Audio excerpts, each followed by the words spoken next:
Чем холоднее на улице, тем чаще обращаешь внимание на характерный щелкающий звук, исходящий от некоторых моторов.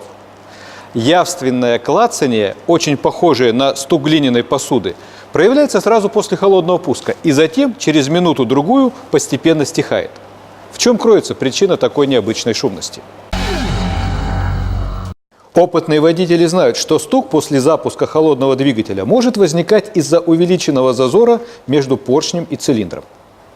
При возвратно-поступательном движении шатуна в верхней и нижней мертвой точках поршень совершает перекладку от одной стенки цилиндра к другой за счет того, что меняется направление усилия, передающегося через верхнюю головку шатуна на поршневой палец. Если зазор великоват, то поршень будет брякать краями юбки о стенки цилиндра. Причины могут быть разными. Неверный подбор поршней, либо износ юбки вследствие использования плохого масла.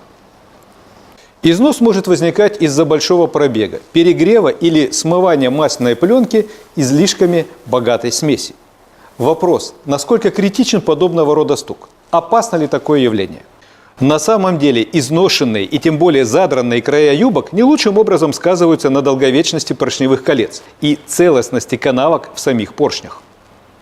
Тем не менее, повторюсь, если сухой щелкающий звук вскоре после холодного пуска пропадает, то вам нет нужды беспокоиться о состоянии двигателя. Поршень нагрелся, расширился и зазор уменьшился до приемлемой величины. Соответственно, и мотор вновь заработал тихо. Ну а если стук не пропадает, а из выхлопной трубы то и дело вылетает предательский синий дымок, то вот здесь нужно готовиться к капитальному ремонту. Дополнительным подтверждением чрезмерного износа поршней будет служить повышенный расход масла. Если срочный ремонт невозможен, можно попытаться какое-то время поездить на более вязком масле. Например, вместо продукта с маркировкой 30 после буквы W можно попытаться использовать масла с индексом 40, 50 или даже 60. Более густая масляная пленка смягчит удары поршня о стенки цилиндра и заодно снизит расход масла. Ну а для того, чтобы двигатель раньше времени не вышел из строя, нужно соблюдать нехитрые, в общем-то, правила. Не перегружайте понапрасну и не перекручивайте без нужды свой мотор.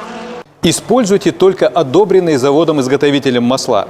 Вовремя меняйте смазку и фильтры, имеющие отношение к двигателю. Счастливого вам пути на технически исправном автомобиле!